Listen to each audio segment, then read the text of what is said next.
This is our last session. It's on the way forward, and we've got 3 speakers. 2 of them are here at the table with me. We're still waiting for Dinga Sikwebu, who's around though, so I think we can start right away. Can you go first? Yeah. So our first speaker is Sam Matthias. He's a member of parliament for the EFF. He's a member of the EFF Central Command, comes from the Free State, and he's the head of political education in the EFF. So let me ask Sam to speak. Thank you. Thank you so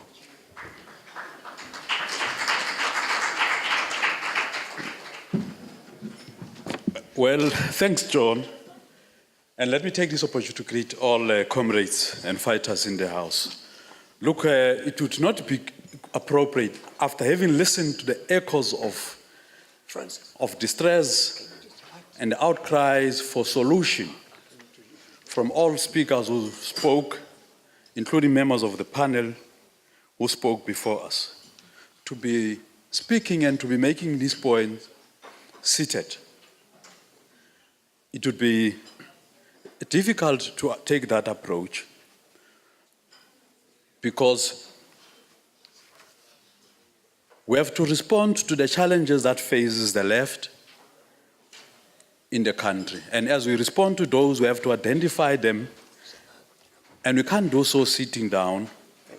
We have to do so standing on our feet and have to do so marching in vanguard. So our input today is phrased as philosophy of practice.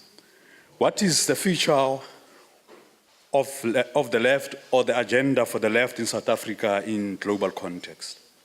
And the response to that is that we need to cultivate a socialist culture. We've been asked to render a comment on a tricky question of what is the future of the left and what is to be done. This essentially presupposes the future of socialism. Now, the question is, why does a person avoid using a familiar and well-known concept in favor of an obscure concept, however correct and relevant it might be, in the revolutionary cycles? However, the organizers of this event were fearful to put it in this fashion for reasons best known to them. I refer to this question as a tricky question because only a prophet can hazard a guess as to either the future of the left or socialism. I will therefore be hesitant to hazard a guess about what the future holds for either the left or socialism. It is also important at this early hour to point out that I'm generally semantic phobia.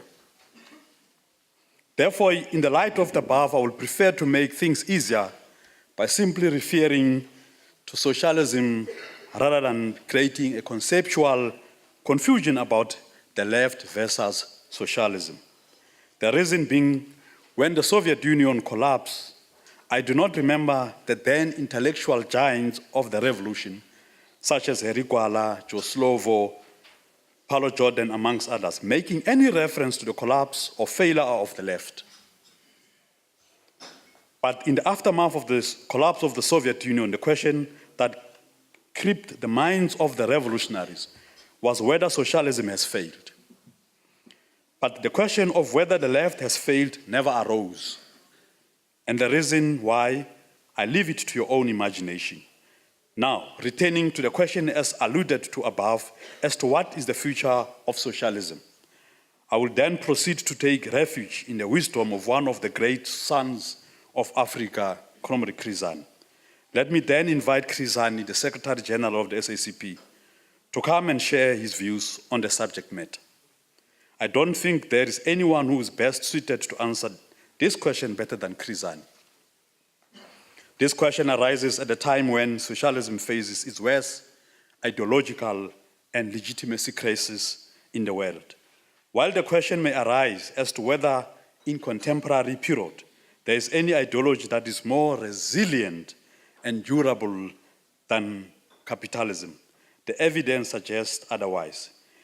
if we are honest to ourselves, socialism as we speak, about socialism as we speak today, is in ideological intensive care. The question remains, what chances does it have to come out of the intensive care alive?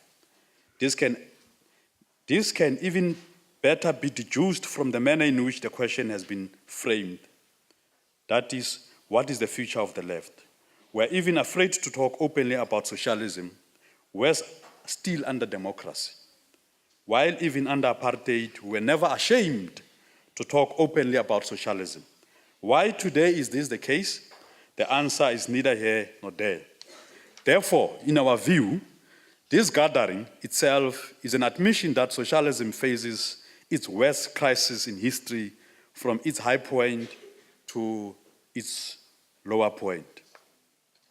In the 19th century, Karl Marx proclaimed that the spectre of communism is upon the world. In making this proclamation, he never had a doubt that socialism was the future and the force to be reckoned with. The question regarding the future of socialism never arose in his mind, because the spectre of communism was on the horizon and its time had come. The question that was gripping his mind was, how does socialism become the logical reality to save humanity from the barbarism of capitalism? But today, almost a century and a half later, we are gathered here to lick our self-inflicted wounds and asking ourselves, what is the future of socialism disguised, Comrade John, as the future of the left? The most relevant question. The critical question remains, why socialism is in the crisis. In all fairness, the weaknesses of socialism are not externally, but internally induced. Who else is the real enemy of socialism except those who profess to be its followers but allow themselves to be Guptarized and prostituted by the bourgeoisie? Who else? But those who profess to be the followers of socialism. But these are married to the lifestyle of the bourgeoisie, who are socialists by day and capitalists by night, who but are voodoo socialists, abatakati, balohi. For them, socialism is not different from witchcraft or superstition, but still mistakenly believing that the masses can be inspired by an ideology whose adherents negate it through their actions. Let's now allow Chris Zanu to share his wisdom about the future of socialism. According to Chris, quote and unquote, socialism is not about big concepts and heavy theory. Socialism is about decent shelter for those who are homeless. It is about water for those who have no safe drinking water. It is about health care. It is about a life of dignity for the old. It is about overcoming the huge divide between urban and rural areas. It is about a decent education for all our people. Socialism is about rolling back the tyranny of the markets. As long as the economy is dominated by an unelected, privileged few, the case for socialism will exist. It has never happened in the past that the ideology whose adherents do not practice it magically inspires the masses. But unfortunately, it seems that the socialists in the late 20th and 21st centuries had not learned this lesson. It looks like the socialists simply assume that the masses will wake up the next day as socialists themselves. This is the fatal mistake of the socialists today in the world. It appears that the socialists believe that by virtue of indulging in revolutionary rhetoric, as it was the case over the last 2 days, will then move the masses to follow the socialist line. There's nothing concrete being done to practice socialism. The age-old saying, "Ye shall be known by their actions," is completely ignored or unknown by these voodoo socialists. It simply assumed probably that socialism will win mass support by virtue of rhetorical condemnation of the evils of capitalism. The masses are fully aware of the evils of capitalism. Hence, we've got abahlali bemjondolo. The masses are yearning for a better life than the miseries of capitalism. The masses are constantly looking at the horizon for the dawn of a better life. The masses definitely want an alternative to the existing exploitative social order, but nothing is forthcoming. There is nothing concrete being offered to the masses in line with the socialist vision. How do we ensure that Nxumalo in the rural areas can relate to the socialist vision? In practical terms, how is socialism going to change the living conditions of Nxumalo in the rural areas? Unfortunately, there is nothing concrete beyond concepts and heavy theory that the socialists can offer. The capitalists and the Helen Zillers of this world will answer to this by saying colonialism has provided piped water to the masses, has built high roads and free roads. Certainly, when Chris Hani raised this point, was not envisioning that the current decadent capitalist social order as the ultimate solution to the plight of the working class. This is an important distinction between services provided as commodities by the capitalist social order and socialism. And the fact that inequalities in South Africa have doubled in the last 20 years bear testimony of this. The point made by Chris Hani must never be mischievously viewed as negating the importance and role of theory as the material force. In the final analysis, theory arises out of the practical experiences of Nxumalo in Bizana, in Tabankulu, in the Eastern Cape. Therefore, any theory that fails to grasp, understand this fact, and change the living reality of Nxumalo remains condemned by Chris Hani. What is clear from the above testimony of Chris Hani is that the case for socialism, but never for the left, will always exist as long as the masses are homeless, poverty-stricken, and hungry. Accordingly, I submit, in accordance with what Chris said, that socialism has never and will never fail. But as argued in this paper, the socialists have failed socialism. As argued here, no ideology whose adherents fail to practice it is worthy of its existence. Let me cite one example of the former revolutionaries who used to live and lead a simple life in exile, epitomized by driving Toyotas, Mazda sedans, who are now lured into the bourgeois lifestyles of Mercedes-Benz, of BMWs, and cocktail parties. But today, Toyotas and Mercedes and Mazdas are condemned as not being worthy of the status of former revolutionaries. Sooner than later, these same leaders, revolutionaries, started justifying their bourgeois lifestyles by saying that they never struggled to be poor. They started to glorify being filthy rich as the new revolutionary culture. And when this happens, the gap between the rich and the poor became as wide as the Indian Ocean. And South Africa today is the most unequal society in the world and has surpassed Brazil. The undeniable fact is that towards the end of the 20th century and this century witnessed the dominance of bourgeois culture in all of its manifestation. This was due mainly to the blessing of the collapse of the socialist vision and consequently its culture. Let's build a socialist culture. The collapse of socialism in the Soviet Union, as a matter of fact, attests to the hegemony of the bourgeois ideology and its sophistication, especially its seductive and inducement power. As a matter of fact, the collapse of the Soviet Union was the betrayal of the socialist vision by the conduct of those who purported to be socialists themselves in the Soviet Union. The key question remains whether at this critical historical era, is there any ideology as appealing and as attractive as the bourgeois ideology? Comrade Garnett.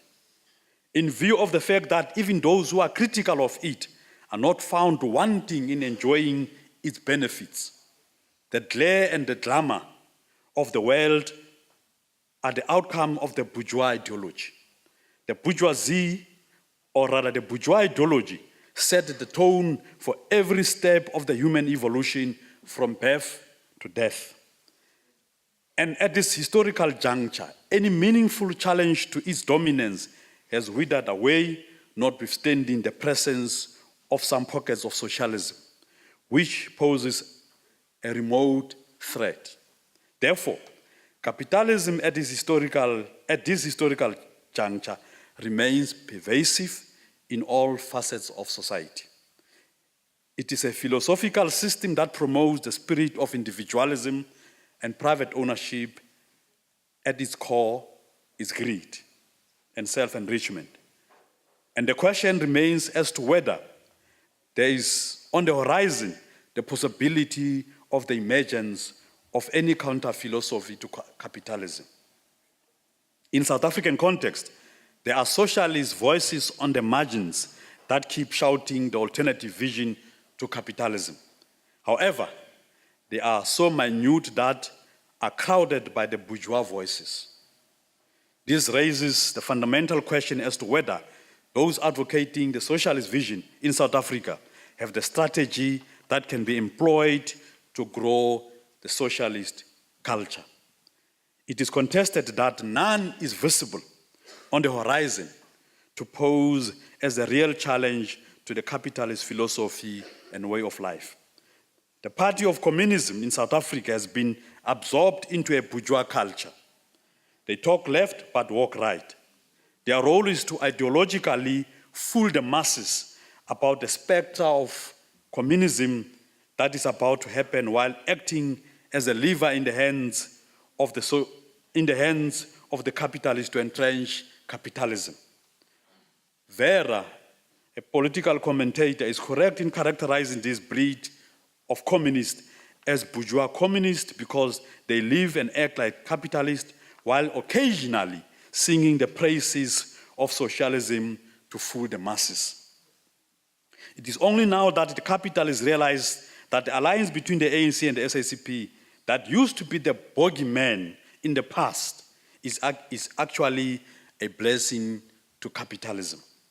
It is no wonder that not a single capitalist in South Africa and the world over, for that matter, raises concern about the alliance between the ANC and the SACP, between the bourgeoisie and the communists, at a moment as this, and the case in point.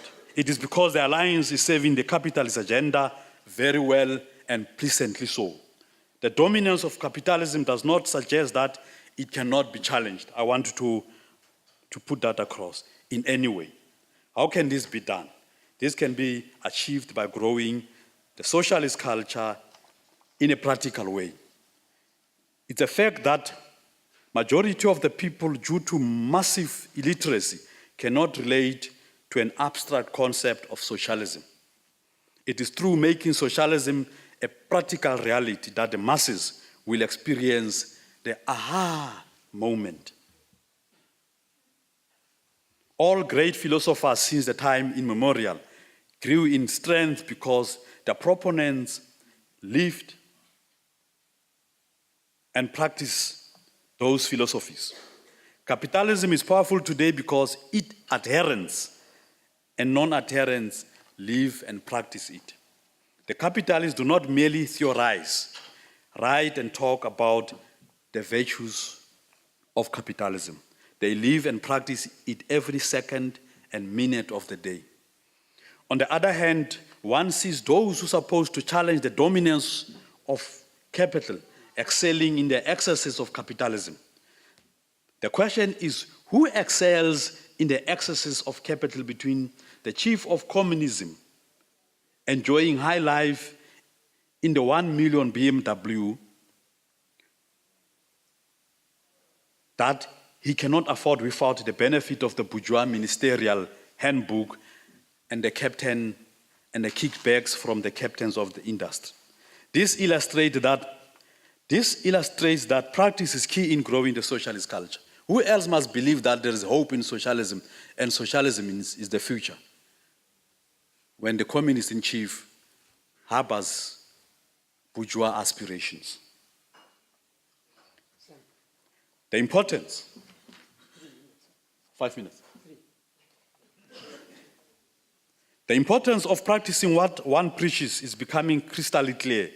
By their deeds we shall know them. All the great revolutionaries, including Karl Marx, died as a poor man because they were dedicated to the betterment of the lot of the ordinary people.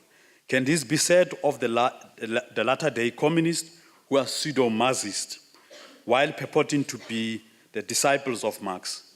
The converse is true. Let me rush because I'm left with 3 minutes. We are making the following proposals in the light of the pervasive nature of capitalism and how it can be reversed. We are proposing that we need to reject the excesses of capitalism.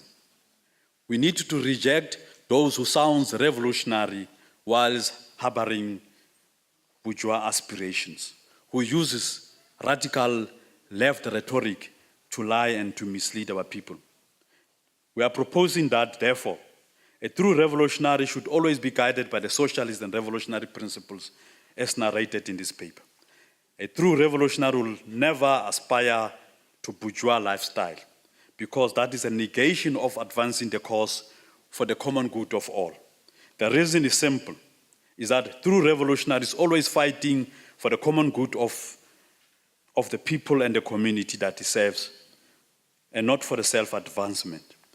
It was indicated earlier on that some poor persons, through the inducement of capitalism, end up harboring bourgeois aspirations like the leaders do.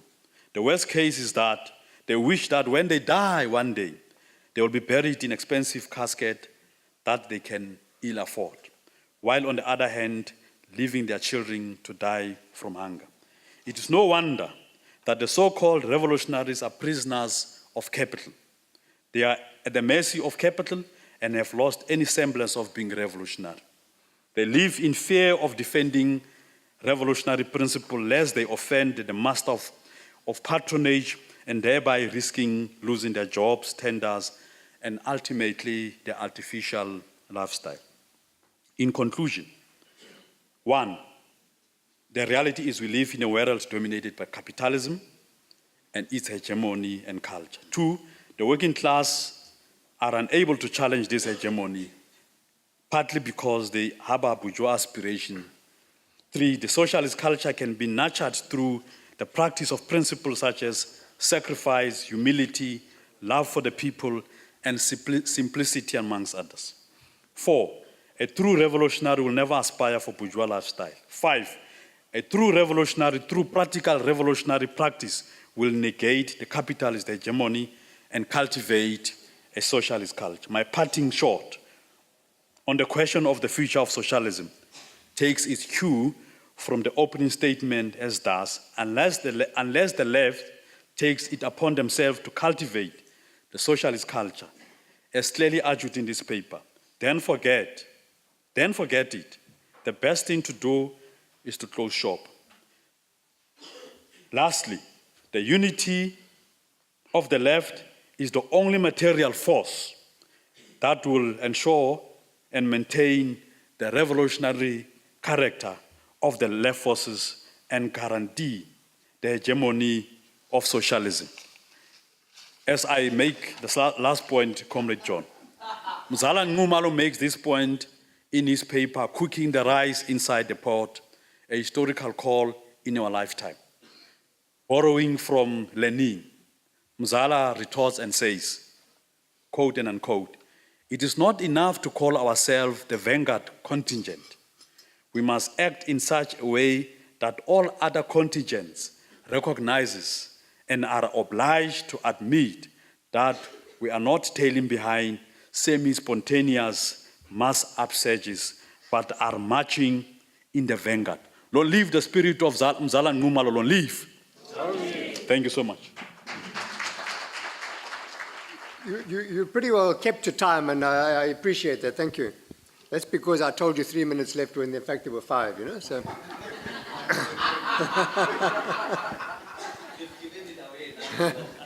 Yeah.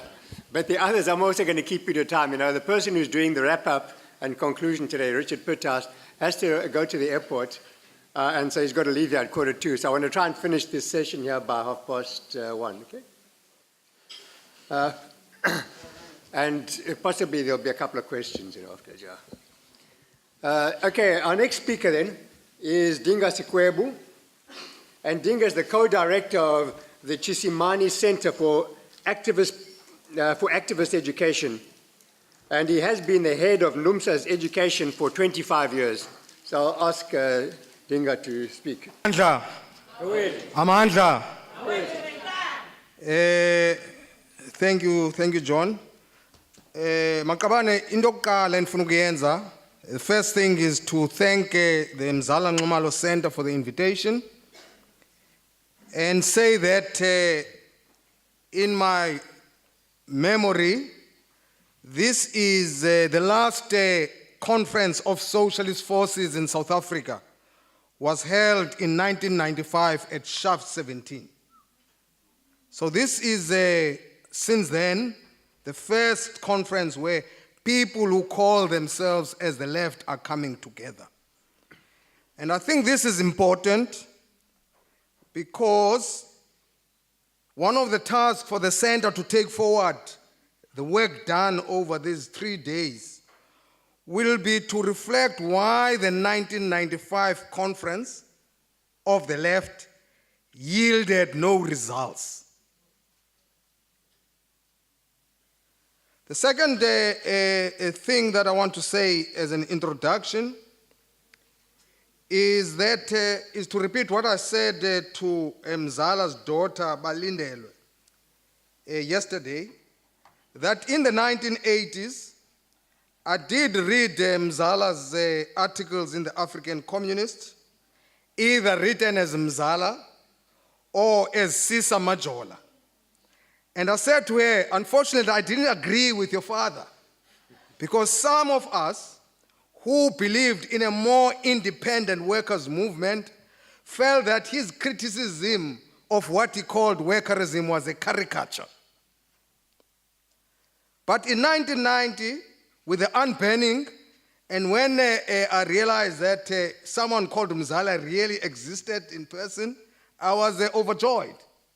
And what made me to be overjoyed is that I realized that Mzala, being a nickname or pen name, was an organic black African intellectual.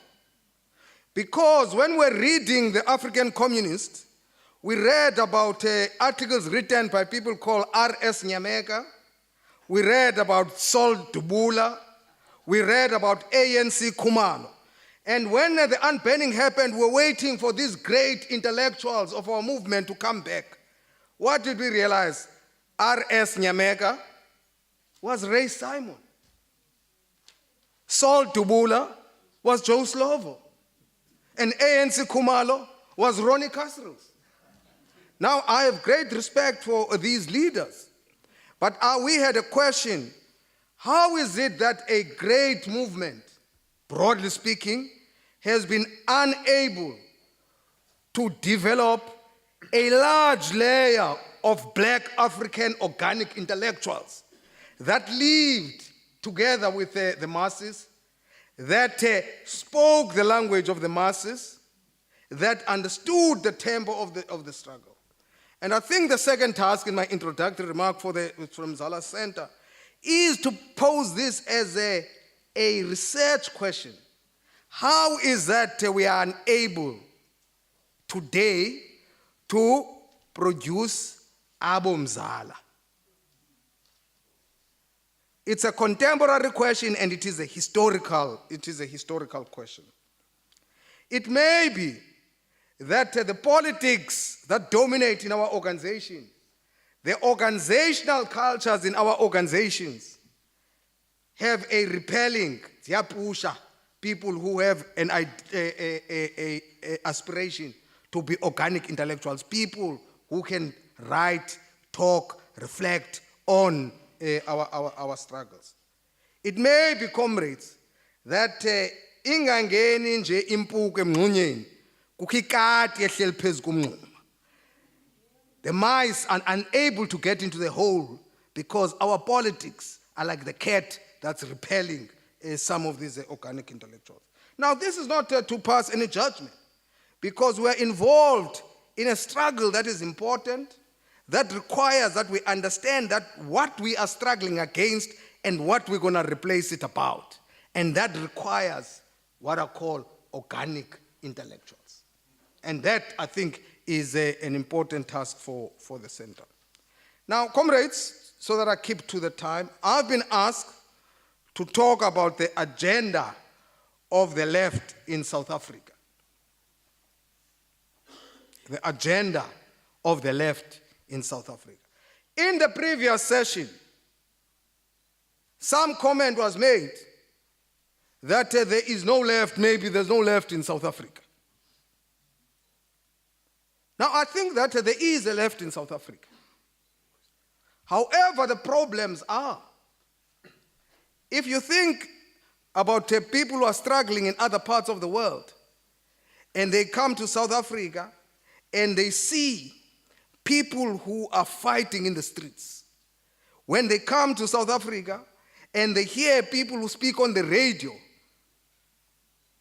just switch on Umkhabo at 5:30, the talk show. Before the people have washed their teeth in this country, they're debating. Yes, we are a political society, which does not exist in other countries. So sometimes we can talk about sort of the fragmented, the weaknesses of the left.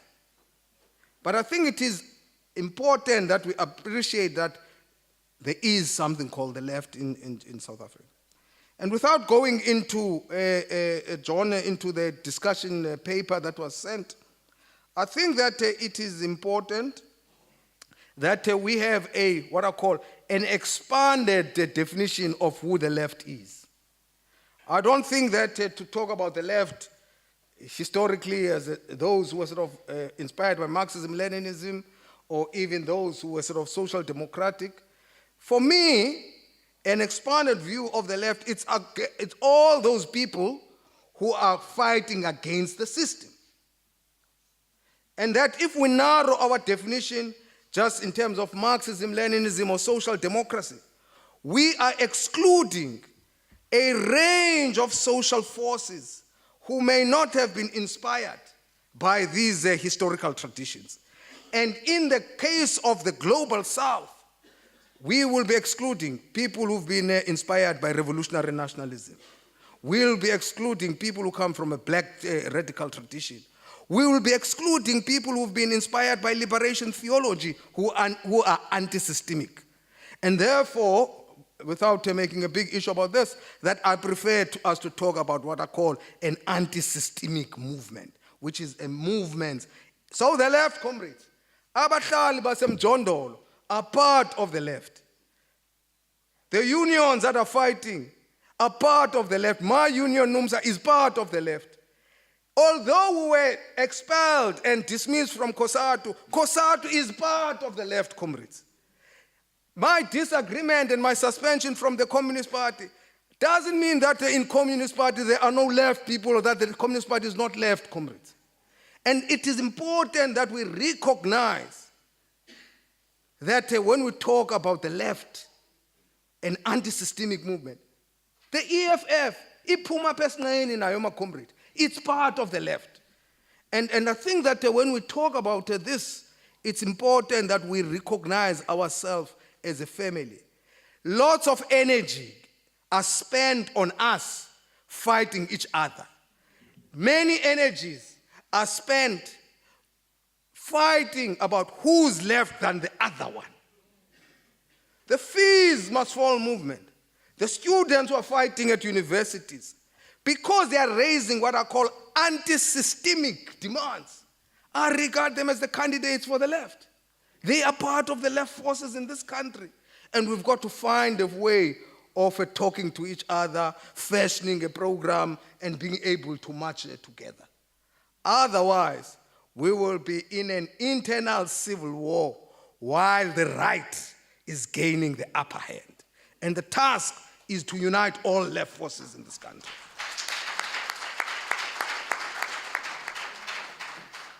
Now, comrades, let me, so that I can stick to the time. In the last 2 days, there have been discussion about what the task of the left has been. And a number of issues were raised. And people said, look, it's important to come to grips with the nature of capitalism today. Secondly, it's important to say when we talk about socialism, what do we mean by socialism? I respect what Comrade Chrisani said about what socialism said. But we know that there are experiments in the 20th century which were celebrated as socialism, and they came down as a house of cards. They collapsed. So when we think about what we want to build, we've got to think carefully, what is it that we want to build? There were issues that were raised here about the rise of the right. There were issues raised about how we as a socialist and Marxist must infuse in our understanding environmental questions. There were issues that about the changing social structure. There were issues about violence against women, which are endemic in our society. I mean, there was no talk here about the fact that we are a poor nation. And this is deep in the working class. And we must talk about these social ills. Issues of internationalism, the relationship between race and class, or what the young people call intersectionality. All of these questions were raised in the last few days. And these are, I must say, big questions, comrades. These are not easy questions. And many of these questions require concrete analysis and concrete answers. And I want to say to comrades here, we must answer these questions that were posed in the last few days. Unfortunately, Marx, who died long ago, is not going to answer them for us. Fanon, however you quote Fanon, he's not going to answer them for us because he lived in a different context. You can love, comrades, I do love Biko and his bravery. But unfortunately, Biko is not going to answer this question. I think that we will be lazy and will be failing in our responsibility as revolutionaries if we don't address these questions today, in today's conditions, ourselves. So these are, comrades, questions that we need to ask. And I must say that anyone who says that in the back pocket they have answers, that comrade is one to miss.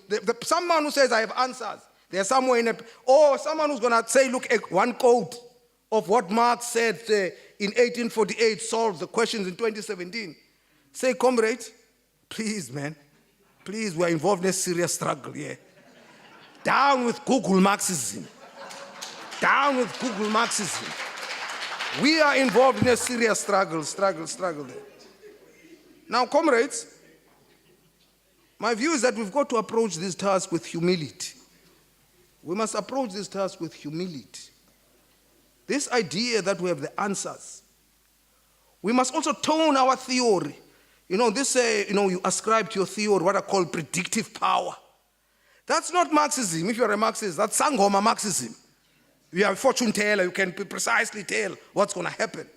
We've got to find a framework that understands what we are involved in, connects the different dots, and makes meaning to what are disconnected situations. And we can only approximate what will happen with the idea that we may not be correct about that.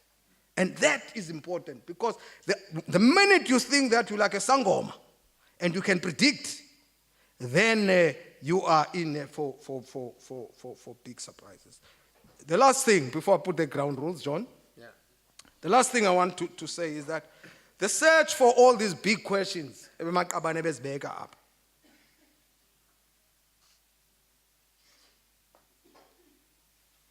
is that the search for answers for the left must be a joint effort amongst all of us. It must be a joint effort amongst all of us. I know that people come from a something-led alliance. In this effort to find answers, there mustn't be a so-and-so led search for answers.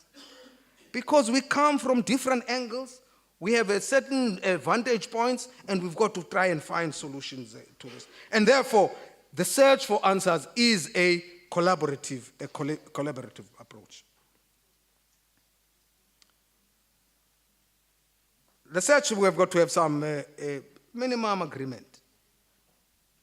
The first one, as I said, the search for answers for the left must be a joint effort.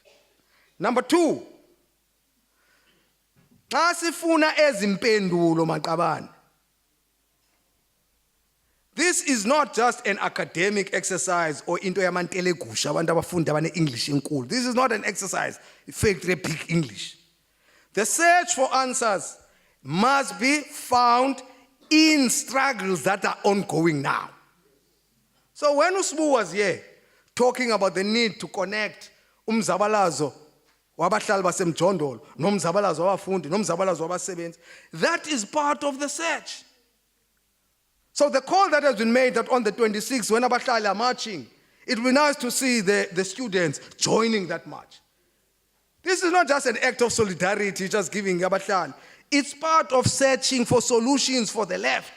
Because it is in that march that when you march next to the comrade, you begin to understand what their struggle is all about. Not in workshops, not in seminars, although they are important, but it is in the theater of struggle that you begin to understand what the comrades are fighting for. So that's number two. The third thing about the search,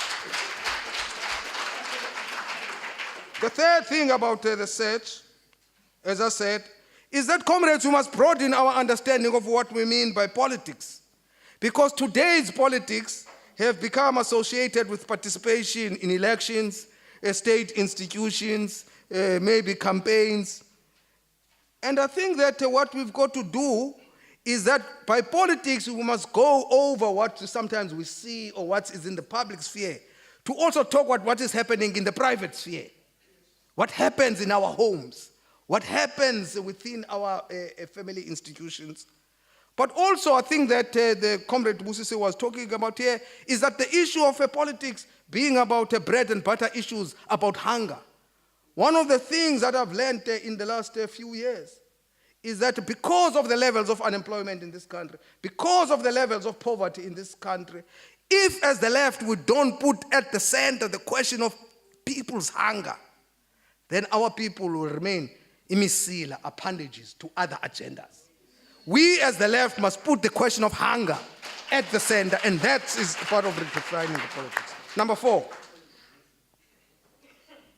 as the left, we mustn't understand ourselves as in a static way. The left, to survive, must renew itself. We must be looking for fresh troops. The left cannot just be old people in the basic grade. We must be looking for young people. In fact, a left project has been led, infused by young people.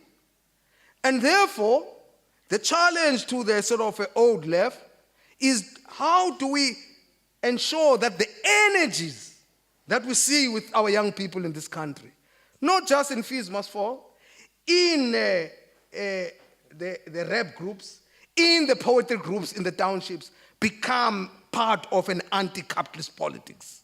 And we can do that if we think that politics are outside of what we call party and organizational forms. Sometimes as uniforms izinxibayo zezicawe ezahlukeneyo zizwe ezisahlulayo, we've got to broaden our look. Okay, ours number 4, about replenishing left forces. John is saying time up. Yeah. 2 things. We need in our politics to give what I call a message of hope. our people must believe that from their misery, there is an alternative.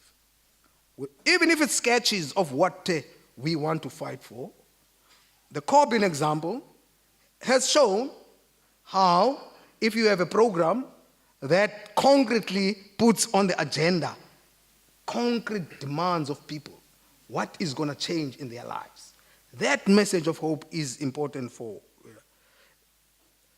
Comrades, please, man, as the left now, this pretends to be a factory of big English. Masiyeke maqabane. The question of popular language, the question of how we put our message. I don't want to quote some leaders. I mean, I hear some leaders now. Sometimes you see our slogans, we're all going to congresses. We are always deepening a democracy for this. Then the slogan is a paragraph like this. We've got to find a popular message so that when we say and people can relate to them, they can say, look, I can identify with this cause. And I think that's important. Last thing, John. And okay, last now. Only one last thing. Okay, last. I do think, comrades, which was going to be where I would have started. The rules of this game, comrades, is that we may differ, we may come from different traditions, but when we differ, we must do that in a respectful manner. We must do this in a way that doesn't make me feel that the next thing I must do is to get into a trench and reach for my AK because you are poking me in the eye. And I want to leave this, and I was going to talk about this, that we as the left must insist that politeness amongst ourselves is a necessary tool of radical politics. The idea that radical politics is about rudeness is anti-left, anti-Marxist.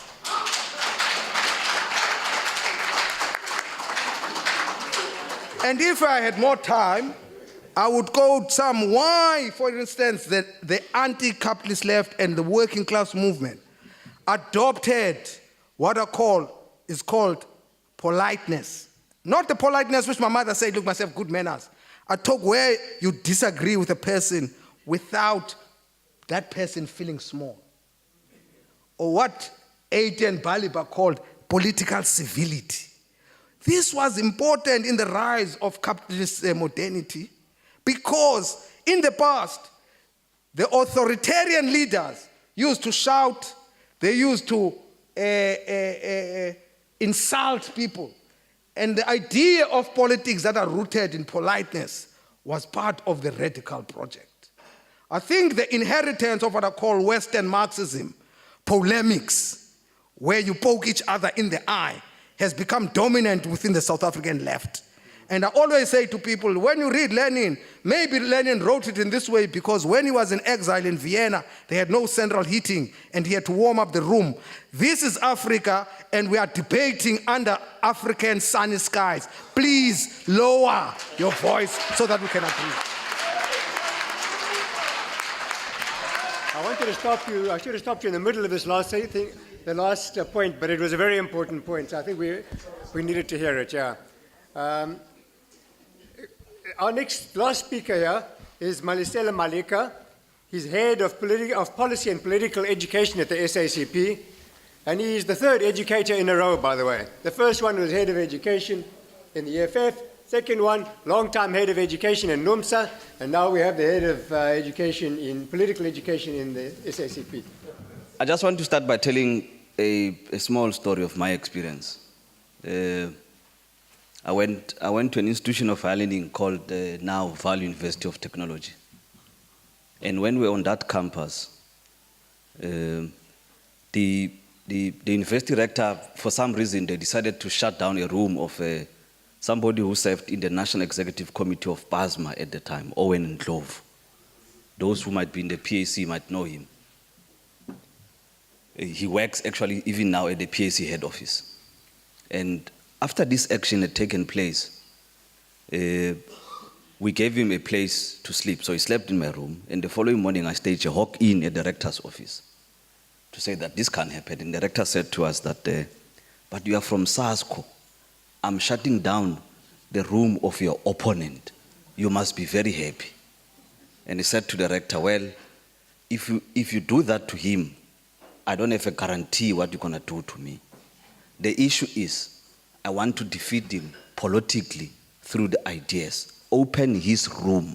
We will outmaneuver him on the streets. We will outmaneuver him with how we mobilize students and so forth and those type of things. And I think that in this whole debate around the fees must fall thing, students must learn to coexist. The competition about who leads and who's not leading it and who's not doing what is not going to be helpful. Historically, SASCO has been there campaigning for free education. SASCO has been there campaigning for free education. PASMA has been there campaigning for free education. Of course, those of us from SASCO, we think they were very minute voices. We were the powerful ones, but the point is they've been there. So I just want to make that first point. The second point is that I think just to connect from where Dinga left it, and it's quite difficult to speak after your educator because he was our educator for many years. He took us through many classes. One of the dangerous things that let me preface this by saying, I understood the question to be a practical question of what the way forward. So I will skip a lot of the theoretical things that maybe one wanted to. One of the biggest issue in the left is an assumption that toxic and resentful polemics suggest that you occupy a pole position ideologically and organizationally to be able to lead the struggle for socialism or deliver on socialism better than what the other one can do. And what has happened, in my opinion, post-1994 is that our inability to correctly connect the relationship under new conditions of the race, class, and gender question. What it has meant is that we have weakened an anti-imperialist platform in South Africa that could act as a glue of all the left forces, their ideological approach, ideological position, or organizational form notwithstanding. And from this conference, assuming what was discussed in the last 2 days, because I was not here, I only came last night, I think that if the left is to go forward, we have to learn to move away from the politics of elevating tactical differences to a point of strategic differences. The first platform, I think, for us is to understand correctly, under the new conditions, how, in fact, imperial interests have penetrated South Africa, have deepened their hold in South Africa. In fact, they've gained more. To a greater extent, they've pushed the progressive camp far backward. How do we understand that kind of an integration and organize a plural anti-imperialist, anti-capitalist platform to be able to take the struggle for socialism forward? And I think listening to what people discussed yesterday or looking at the program, I think this conference offers that platform. That's the first platform that it offers. On our part as the SACP, that plurality, we have started to initiate and coordinate it nationally with an imbizo that was convened, attended by, for the start, 33 type of organizations, so 32 plus us, and agreeing on a minimum platform in the immediate around protecting our constitution and our sovereignty, organized around issues of the day as we see them, themed around the state capture thing. But I think that it might be important that that kind of an interaction is extended, because that minimum program, for instance, does not include substantial socio-economic issues that Comrade Dinga was talking about, that unless we deliver practical things, because men does not struggle for some abstract ideas and those type of things. It's about, in the immediate, changing the quality of their lives. So how we can, perhaps out of this, talk of a minimum platform around key things around health. Some people believe we've put the demand of the NHI on the table. Is that the right issue in the common search for solutions, or around education? And broadly, what is it that we need to do, maybe to borrow from what we in the party believe are some minimal advances around some commitment or signals towards saying we cannot continue to be in a country that does not have any possibility for self-production. So the whole concept around building productive capacity for South Africa. We can't be a country that is so wholly dependent on foreign production from A to Z in the household, be it in whatever. You want to buy a tomato, it's no longer a tomato from ZZ2 markets. I'm from Limpopo, so I'll give an example of what I know, but it's in all likelihood maybe from Israel. You know, you want to buy whatever it is, the smallest things that we need, we're unable to produce. We have turned our households into consumption-driven households, but even those products that are being consumed are products that are not produced in South Africa. And I think that the left needs, if you look at the situation in Venezuela, when they relied on the produce and the outcomes from their oil reserves and all those type of things to sustain some social programs and all those type of things. What happened once the price of oil was manipulated and all those type of things? Because it was a single commodity kind of an economy, it collapsed. So in whatever we do as the left, I think we must always keep at the back of our minds the questions of our ability for productive capacity of the South African people for the South African needs. That does not mean we must negate the fact that we live in a global world, but we must have some potential to sustain ourselves. Of course, that type of a production speaks to issues of sustainability and sustainable environmental care and all those type of things. And I think for me, this provides a platform as well.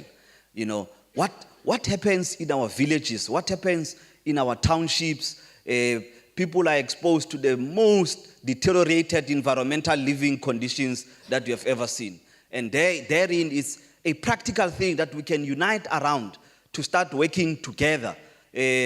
So that, because you see, the idea of sitting in conferences and debating who's right and who's not right, and because we're not engaged in some practical things, 2 practical things, means that we spend a lot of time doing nothing. And I'm not suggesting that the theoretical engagements are not important, but I think we need to couple them more with some practical steps. So we need to think deeply about that.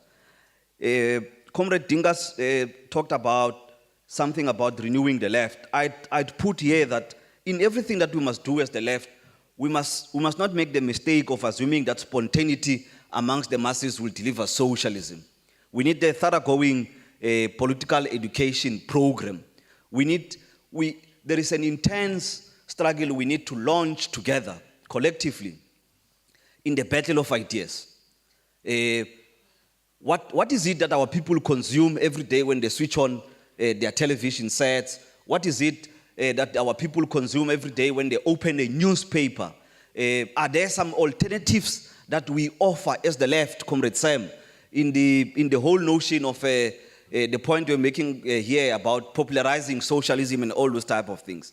We have receded insofar as popular culture is concerned, working class culture is concerned, and I think that we need to rejuvenate our entry points with respect to progressive cultural activities and productions, and of course, taking into consideration new media platforms and the latest communication technology that's available. But unless we do so, it means that we find that the message of neoliberalism, the message of the right-wing forces permeates society through various other platforms, whilst all we're doing, or the message that comes through from the left corner, it's the left busy butchering each other, necessarily because this one belongs to that organization, this one belongs to that organization.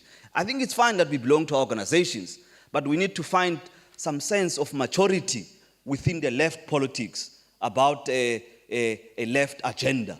Unless we have not, as the left, learned an important lesson from I think, the setbacks of not just what happened to socialism in the Soviet Union, but in countries like India, post-independence, what happened to a continuous infighting in a communist party.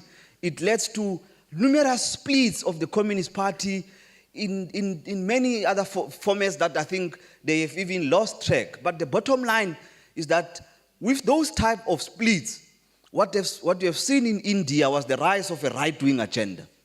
We can want to downplay for now the continuous rise of the electoral performance of the DA. But more and more I'm starting to think that for as long as we're busy assassinating each other's characters and questioning each other's bona fides as the left, the only people who stand to gain is the Democratic Alliance. Before we know it, they will be in power and they're going to ban all of us. It doesn't matter. They will delegitimize all of us here. And maybe that's what we need in order to be able to experience or learn some sense of maturity so that we can appreciate the aspect of collaborating and working together.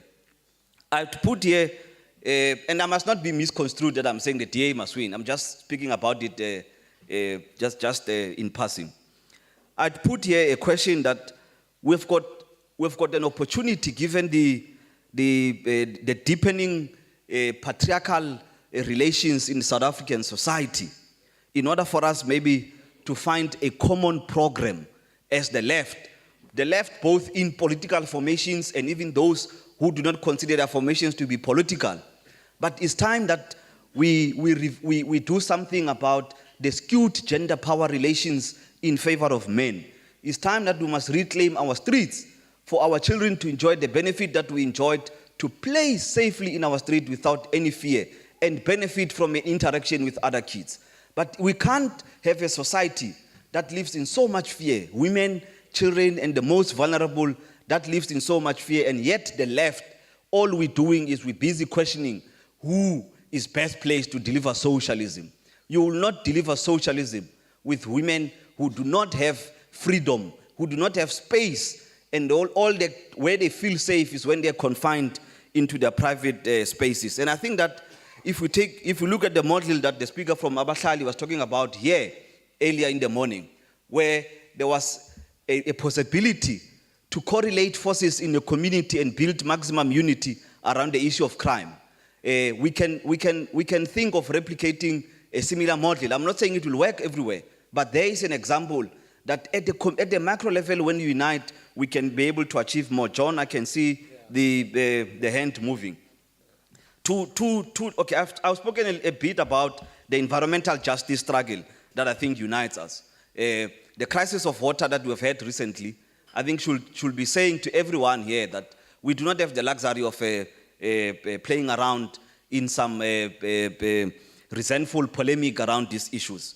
Two is the whole element of deepening democratic participation and democratic spaces in the country. Of course, within the limits of the neoliberal democratic project that we have now, what is it that we can do? My argument is that the municipal legislative infrastructure provides us a bit of opportunity to deepen things.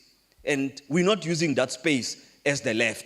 In fact, the right-wing bureaucratic tendency has stolen that space. Things are run in the way that they're being run. We're unable to deepen that space. So I think, John, those are the practical things that we want to propose. You know, a broad front for socialism.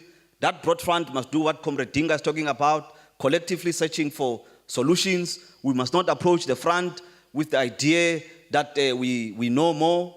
We already have got 6 issues that form a basic minimum platform, but we think that we can engage around the issues that I've listed: environmental justice, around issues of deepening democratic space in our communities, around gender issues, around the safety of our children, around productive issues for sustainable livelihoods, but also for our own sovereignty as a country. We are prepared to engage.